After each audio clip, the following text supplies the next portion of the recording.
Muy buenos días, amigos y hermanos. Un feliz sábado para todos. Que la paz de Jesús sea con todos nosotros en esta mañana. Vamos a estudiar la palabra de Dios y para ello les invito que se unan conmigo en una oración. Amado Padre que estás en los cielos, te agradecemos tu amor y tu misericordia en esta mañana. Gracias por el don de la vida. Gracias por el don de tu Hijo Jesucristo y gracias por el privilegio de estudiar tu palabra. Ahora te pedimos la dirección y la bendición de tu Santo Espíritu al abrir la Santa Biblia. Gracias, Padre. Te lo agradecemos en el nombre de Jesús. Amén. Como les decía, esta mañana vamos a estudiar un poco acerca del tiempo de la gracia. El tiempo de la gracia es el período que Dios da a los seres humanos pecadores para que decidan si quieren servir a Dios o a Satanás. Es decir, el tiempo de gracia es el tiempo que Dios da a los individuos, a las familias, a las ciudades, a las naciones o a las generaciones para que puedan volverse a Dios. Y cuando ese tiempo termina, la gracia de Dios da lugar a la justicia de Dios.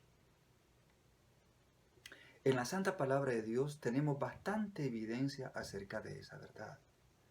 Permítanme señalarles unas pocas. La primera es la historia de Noé. Ustedes saben que una vez que el pecado se introdujo en este mundo, este se generalizó y profundizó rápidamente.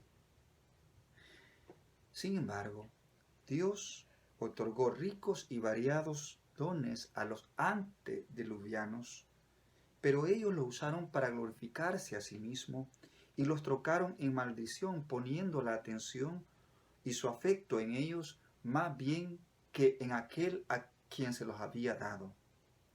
Los hombres eliminaron de su mente a Dios y adoraron la creación de su imaginación, y como consecuencia se degradaron más y más. Tanto es así que la Biblia describe esta situación con las siguientes palabras en el libro de Génesis, capítulo 6, versículos 5 y 11. El Señor vio que la maldad de los hombres era mucha en la tierra, y que todo designio de los pensamientos del corazón de ellos era de continuo solamente al mal. A la vista de Dios, la tierra se había corrompido y estaba llena de violencia. Entonces, el mundo, aunque estaba en su infancia, no obstante, la iniquidad del género humano se había hecho tan profunda y general que Dios no pudo soportarlo más. Y, tristemente, tuvo que expresar las palabras que están registradas siempre en el capítulo 6 de Génesis, pero en el versículo 7. Y el Señor dijo: raeré de la tierra a los hombres que he creado, desde el hombre hasta la bestia, el reptil y las aves de los cielos, porque me pesa haberlos creado. En medio de la corrupción reinante, Matusalén, Noé y otros hijos de Dios trabajaron para conservar el conocimiento del verdadero Dios y para contener la ola del mal. 120 años antes del diluvio, el Señor comunicó a Noé su propósito y le ordenó que construyese un arca. Y mientras la construía, había de predicar que Dios iba a traer un diluvio sobre la tierra para destruir a los impíos. Dios le dio a Noé las dimensiones exactas del arca y explícitas instrucciones acerca de todos los detalles de su construcción. Y el varón de Dios obedeció al pie de la letra las indicaciones de nuestro Padre Celestial. La Biblia, en el libro de Hebreos, capítulo 11, versículo 7, describe cuál fue la actitud de Noé ante el llamado de Dios. Versículo 7, capítulo 11 de Hebreos. Por la fe, Noé, advertido por Dios de cosas que aún no se veían, con santa reverencia construyó el arca para salvar a su familia. Por su fe, condenó al mundo y llegó a ser heredero de la justicia que viene por la fe. Así que Noé creyó en la palabra de Dios y ejerció fe, pero esa fe se expresó en obras concretas. Cada martillazo que Noé daba en el arca era un testimonio para su generación. Y mientras Noé daba al mundo su mensaje de amonestación, sus obras demostraban su sinceridad. Así, su fe se perfeccionó en las obras.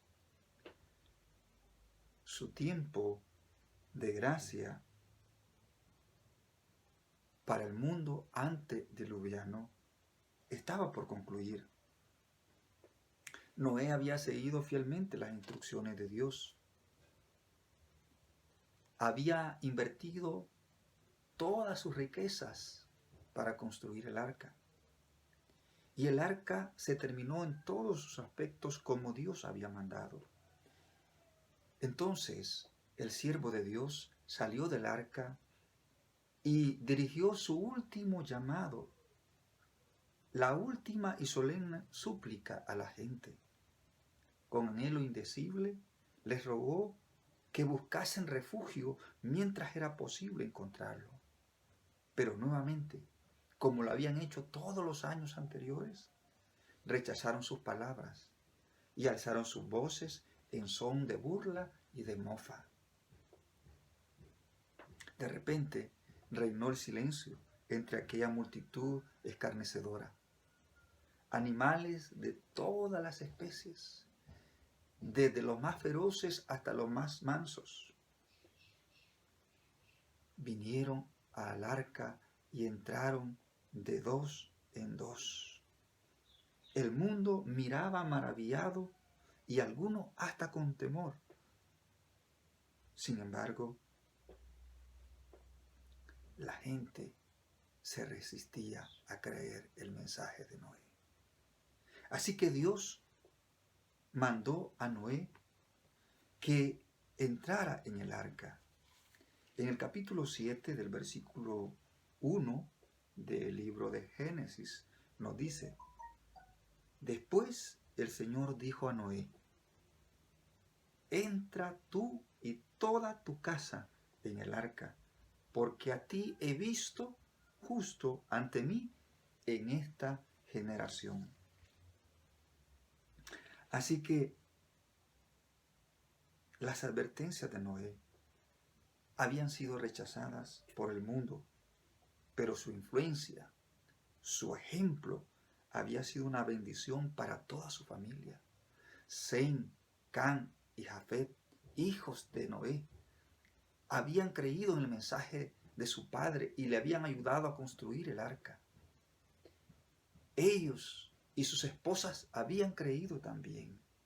Y como premio a la fidelidad de Noé y a su integridad, Dios salvó con él a todos los miembros de su familia.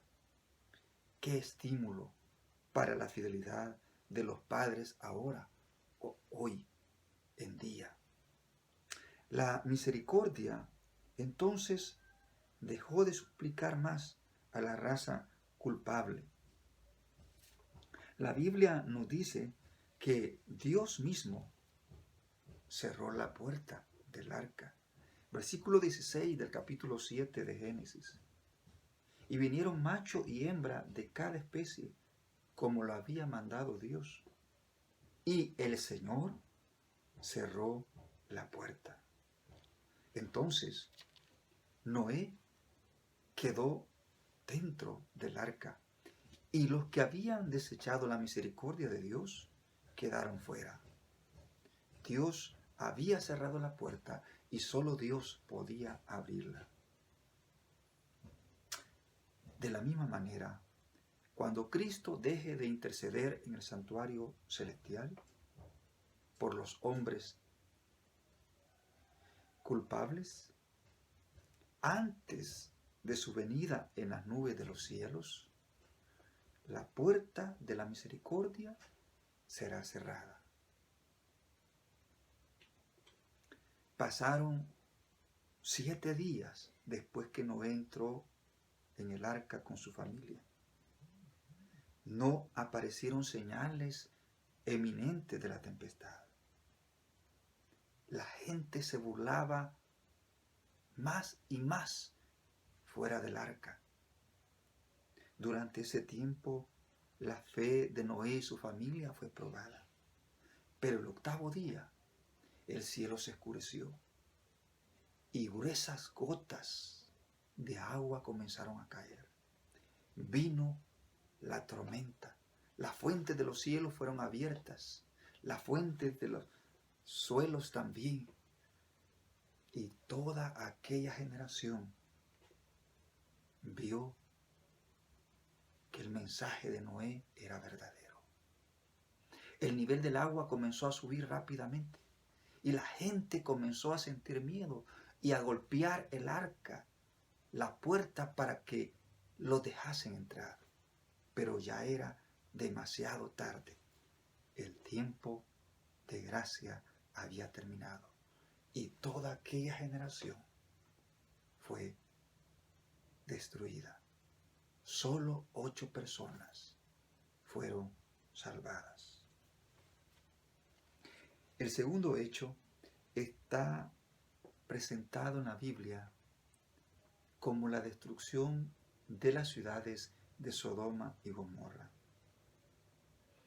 Estas eran ciudades que habían sido bendecidas por Dios, hermosas, fértiles, pero la ociosidad y las riquezas endurecen el corazón que nunca ha estado oprimido por la necesidad ni sobrecargado por el pesar. El amor a los placeres fue fomentado por la riqueza y la ociosidad de la gente. Reinaba en Sodoma el alboroto, el júbilo, las fiestas, las borracheras. Las más viles y brutales pasiones imperaban desenfrenadas. Los habitantes de Sodoma y Gomorra públicamente desafiaban a Dios y a su santa ley. Y aunque tenían ante sí el ejemplo del mundo antediluviano y sabían cómo se había manifestado la ira de Dios en su destrucción, y sin embargo seguían en la misma conducta impía. Cuando Lot se trasladó a Sodoma, la corrupción no estaba tan generalizada. Así que Dios permitió en su misericordia que brillasen rayos de luz en medio de las tinieblas morales de esta ciudad. Dios estaba hablando a aquel pueblo por su providencia, pero el último rayo de luz fue rechazado como todos los anteriores. Y ahora se acercaba la última noche de Sodoma, pero los hombres de la ciudad no la percibieron. Mientras se acercaban los ángeles con su misión destructora, los hombres soñaban con prosperidad y placer. El último día en Sodoma fue como todos los demás que habían llegado y habían desaparecido. La caída de la noche llegaron 2 forasteros, se acercaron a la puerta de la ciudad, parecían viajeros que venían a pasar la noche allí. Nadie pudo reconocer en esos humildes caminantes a los poderosos heraldos del juicio divino, y pocos pensaban que en su trato con estos mensajeros celestiales, esa misma noche colmaría la culpabilidad que condenaba a la orgullosa ciudad. Conociendo Lot el maltrato a que los forasteros estarían expuestos en la ciudad de Sodoma, consideró deber suyo protegerlos, ofreciéndoles hospedaje en su propia casa. Permítame leerles la descripción que la palabra de Dios hace de este evento. En el capítulo 19 del libro de Génesis. Los dos ángeles llegaron a Sodoma a la caída de la tarde. Lot estaba sentado a la puerta de Sodoma y al verlo se levantó a recibirlo, se inclinó hacia el suelo y le dijo: mis señores, os ruego que vengáis a casa de vuestro siervo y os hospedéis. Podréis lavar vuestros pies y por la mañana podréis levantaros y seguir vuestro camino. Ellos respondieron: no, en la plaza nos quedaremos esta noche. Pero él insistió con ellos y fueron con él y entraron a su casa. Él les preparó un banquete, coció pan sin levadura y comieron. Pero antes que se acostaran, los hombres de Sodoma, todo el pueblo, desde el más joven hasta el más viejo, cercaron la casa. Llamaron a Lot y le dijeron: ¿dónde están los varones que vinieron a ti esta noche? Sácalos para que los conozcamos. La perversión sexual era uno de los más grandes pecados de esta ciudad. Y continúa el relato bíblico. Entonces Lot salió a ellos a la puerta. La cerró la puerta tras sí y les dijo: os ruego, hermanos, que no hagáis tal maldad. Tengo 2 hijas que aún no he conocido varón. Las sacaré fuera y haced de ellas lo que bien os parezca. Solo que no hagáis nada a estos hombres, ya que vinieron a la sombra de mi tejado. Y ellos respondieron: sal de aquí. Y añadieron: este extraño vino a vivir entre nosotros y habrá de erigirse en juez. Ahora te haremos más mal que a ellos. Y hacían gran violencia a Lot y se acercaron para romper la puerta. Entonces desde adentro los hombres alargaron la mano y entraron a Lot en la casa y cerraron la puerta. E hirieron de ceguera a los hombres que estaban a la puerta de la casa, desde el menor hasta el mayor. Y ellos se fatigaban para hallar la puerta. Y los varones de Lot, los varones le dijeron a Lot: ¿tienes aquí alguno más? Yernos, hijos e hijas, y todos los que tienen en la ciudad, sácalos de este lugar, porque vamos a destruir este lugar, por cuanto es grande el clamor contra ellos ante el Señor. Por eso Él nos ha enviado a destruirlo. Entonces Lot salió y habló con sus yernos, los que iban a tomar sus hijas, y les dijo: levantaos, salid de este lugar, porque el Señor va a destruir esta ciudad. Pero a sus yernos les pareció que Lot bromeaba. Al rayar el alba, los ángeles apresuraban a Lot diciendo: apresúrate, toma a tu esposa y tus 2 hijas que se hallan aquí, para que no perezcas en el castigo de la ciudad. Y como él se detenía, los varones asieron su mano, la de su esposa y la de sus 2 hijas, conforme a la misericordia del Señor, y los sacaron fuera de la ciudad. Y cuando los hubieran sacado, dijo: escapa por tu vida, no mires tras de ti, ni te detengas en toda esta llanura. Escapa al monte, no seas que perezca. Qué solemne mensaje.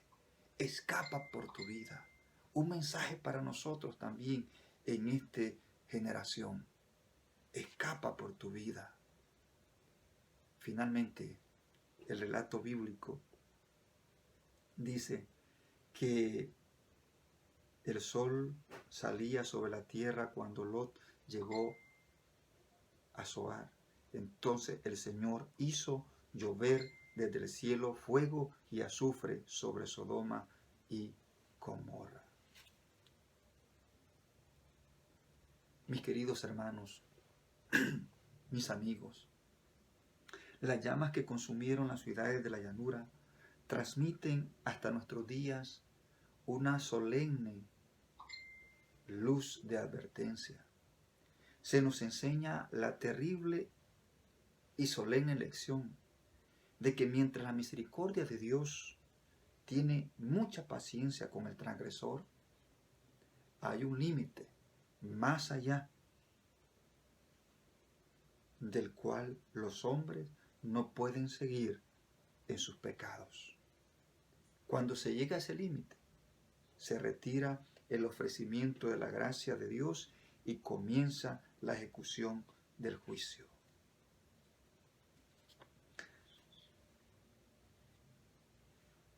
El tercer hecho que señala la Biblia es la forma en cómo Dios trató al pueblo judío. Después de muchos llamados, Dios le dio 490 años de gracia a los judíos. Así lo dice el libro de Daniel en el capítulo 9, en el versículo 24. 70 semanas están determinadas sobre tu pueblo y tu santa ciudad para acabar la prevaricación y poner fin al pecado. Mis queridos hermanos, cientos de mensajeros, decenas de profetas enviaron llamados a la ciudad de Jerusalén. Sin embargo, sus habitantes y sus dirigentes rechazaron estos mensajes. Llegó el mismo Hijo de Dios y fue rechazado. El tiempo de gracia estaba por terminar a esta ciudad. El Evangelio, según San Mateo, nos dice en el capítulo 23, en el versículo 38, que esa última semana que Jesús estuvo en esta ciudad, se conmovió profundamente viendo la rebeldía de su pueblo, de la ciudad santa. Y él exclamó estas palabras: Jerusalén, Jerusalén, que matas a los profetas y apedreas a los que te son enviados. ¿Cuántas veces quise juntar a tus hijos como la gallina junta a sus polluelos bajo sus alas, y no quisiste? ¿Cuántos mensajes rechazados? Y el Divino Maestro agrega: vuestra casa os queda desierta, porque os digo, no me veréis más, hasta que digáis, bendito el que viene en el nombre del Señor. El destino de esa ciudad quedó sellado al rechazar a Jesús. La ciudad fue destruida en el año 70, quemado su templo y todos los habitantes de la ciudad. Mis queridos hermanos, mis amigos, la experiencia de Noé, la experiencia de Sodoma y Gomorra, la experiencia de Jerusalén y de los judíos, nos hablan contundentemente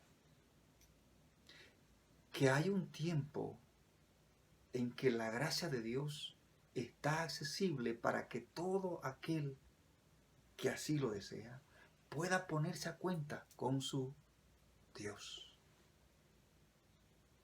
Pero que llegará un momento en que esa gracia terminará. Me pregunto en esta mañana,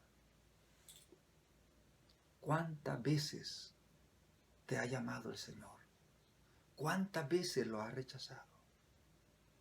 No puedes despreciar No puedes seguir despreciando la gracia de Dios.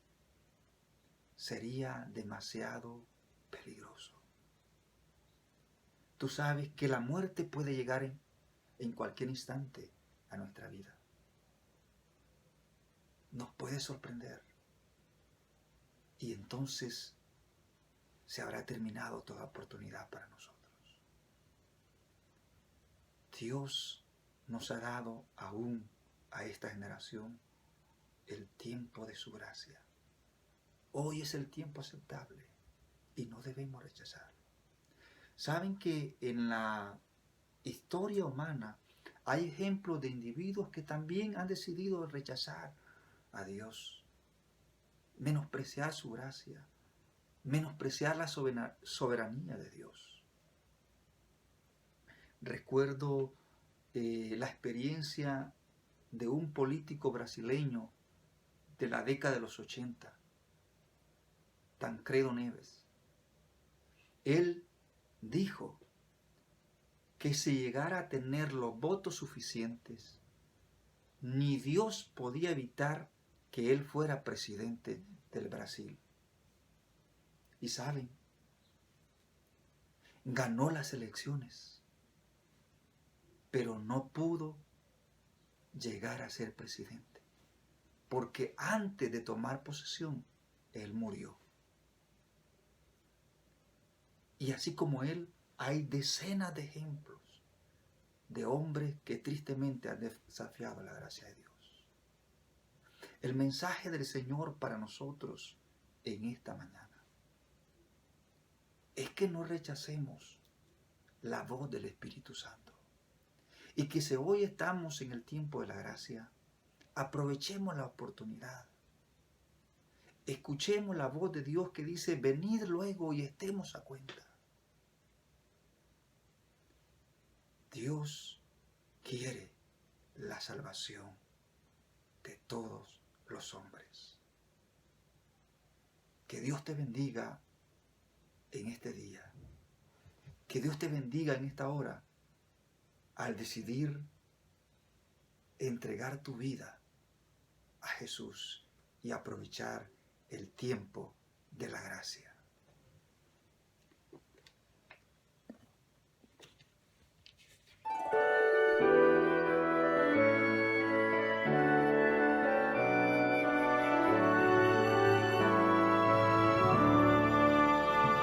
Despertad, despertad, oh cristianos, vuestro sueño funesto dejad. El cruel enemigo os acecha y cautivos os quiere llevar.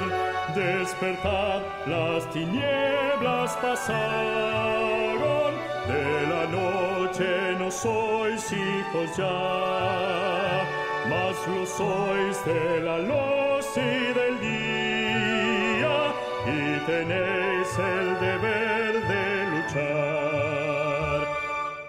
Despertad, preparad vuestras armas, vuestros lomos ceñid de verdad, y calzad vuestros pies aprestados con el grato evangelio de paz. Basta ya de profundas tinieblas, basta ya de pereza mortal. Revestid, revestid vuestro pecho con la cota de fe y caridad. La gloriosa armadura de Cristo, acudid con valor a tomar, confiado en que el dardo enemigo impotente se ha de quebrar. Oh cristianos, antorchas del mundo, de esperanza el yelmo tomad, levantad de la fe el escudo y sin miedo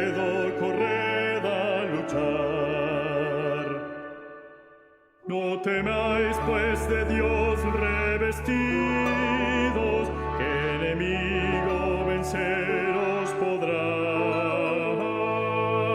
Si tomáis por espada la Biblia, la palabra de Dios de verdad, en la cruz hallaréis la bandera, en Jesús hallaréis capitán, en el cielo tendréis la corona, la lucha